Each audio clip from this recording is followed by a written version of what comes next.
3 अक्टूबर की भोर में जो कलश स्थापना का मुहूर्त है वो लगभग 1 घंटे 6 मिनट के लिए है। तो उस 1 घंटे 6 मिनट में आप सुबह 6:15 से लेकर 7:22 तक घट स्थापन कर सकते हैं। जो लोग सुबह सुबह एकदम घट स्थापन नहीं कर पाए वो लोग अभिजीत मुहूर्त में घट स्थापन कर सकते हैं। अभिजीत मुहूर्त देख लेना, लगभग 11:15 बजे से लेकर 12:15 साढ़े 12 बजे तक अभिजीत मुहूर्त है। बीच में वैधृति योग पड़ रहा है। वैधृति योग में कभी भी घट स्थापन नहीं करना चाहिए। तो और घट स्थापन कैसे करना चाहिए ये भी ज़रूरी जानना है। तो घट स्थापन कैसे करना चाहिए ऐसे तो आप लोगों को पता ही है, फिर भी कुछ ज़रूरी चीज़ें हैं जो मैं आपसे कहूँ। एक चौकी पर हमने लाल रंग का कपड़ा बिछाया। कोशिश करिए कि कपड़े का कोना कोई भी बढ़ता या घटता नहीं हो, चौकोर कपड़ा हो और कपड़ा नया हो। गणपति बप्पा का ध्यान करते हुए थोड़े से चावल लीजिए और श्री गणेश जी का ध्यान करते हुए उन चावलों को उस कपड़े पर ऐसे राउंड करते हुए बिखेर दीजिए। हथेली आकाश की ओर रहे। फिर उसके ऊपर मिट्टी का पात्र रखिए। उस मिट्टी के पात्र में आपको जौ बोने हैं और जिस मिट्टी के पात्र में आपने जौ बोए हैं उसके ऊपर एक पानी का भरा हुआ कलश रखिए। कलश में कुछ चीज़ें हैं जो डालनी चाहिए, जैसे एक हल्दी की गांठ, एक चांदी का सिक्का। चांदी का सिक्का नहीं डालना हो तो 5 का सिक्का, सुपारी, दूर्वा। ये जो चीज़ें हैं ये आपको उस कलश में डालनी है। कलश के जो गर्दन होती है उस पर कलावा लपेटना है। कलश के ऊपर अशोक के या आम के पत्ते रखने हैं और उसके ऊपर नारियल रखना है।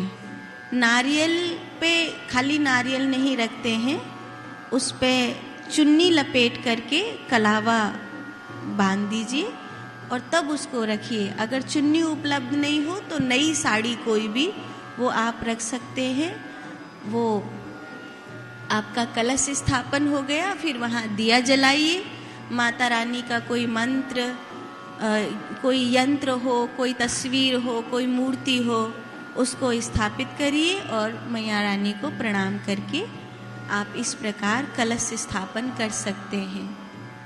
ऐसे आप गृहस्थी हैं, संत महात्मा तो अपने ढंग से किसी भी ढंग से पूजा करते हैं, लेकिन गृहस्थियों के लिए जो पूजा का नियम है उसमें अग्यारी जरूर करनी चाहिए। आप लोग अग्यारी करते हो मैया की? हाँ, कौन कौन करता है? अद्भुत। तो वो अंगार बनी हुई कंडी अग्यारी हम करने के लिए मैया के सामने रखते हैं। और अग्यारी ऐसे तो लगभग सभी मैयाओं को पता है, लेकिन मैं छोटी छोटी कुछ चीज़ें हैं ज़रूरी वो आपको बताऊं।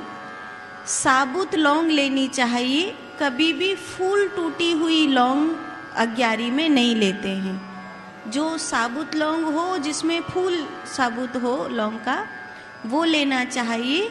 और जैसे हमने मध्य की दोनों उंगली से 2 लौंग पकड़ी, उनको घी में बोरा और माता का जो नवहारण मंत्र है उसको बोला, जैसे ओम ऐं ह्रीं क्लीं चामुंडाय विच्चय, ओम ऐं ह्रीं क्लीं चामुंडाय विच्चय।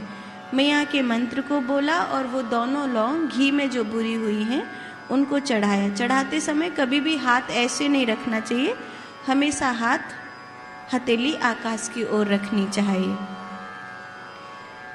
एक एक 2-2 लौंग करके 9 बार चढ़ाते हैं तो 18 लौंग चढ़ती हैं। 9 आहुति मैया को समर्पित होती हैं।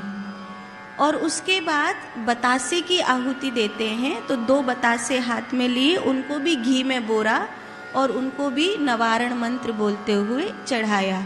तो ये एक तरह से 10 आहुति हो जाती हैं जो हर रोज मैया को समर्पित करी जाती हैं। विशेष जैसे जो लोग अपनी मनोकामनाओं के लिए करते हैं, वो लोग जो गूगल आता है, उस गूगल, एक गूगल होता है जो एकदम काला रंग का आता है, एक गूगल होता है जो थोड़ा श्याम आता है। तो जो एकदम काला गूगल आता है वो तंत्र में प्रयोग होता है, और जो हल्का श्याम आता है वो गृहस्थियों के घर में प्रयोग होता है।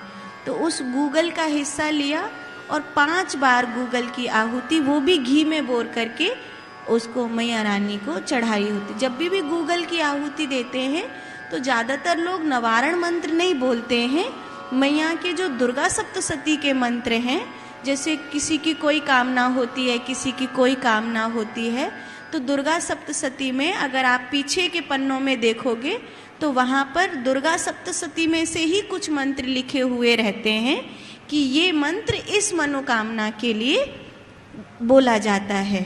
तो फिर वो जो गूगल की आहुति देते हैं तो वो 5 बार दुर्गा सप्तशती में जो मंत्र हैं उनको लेकर के उसकी आहुति देते हैं।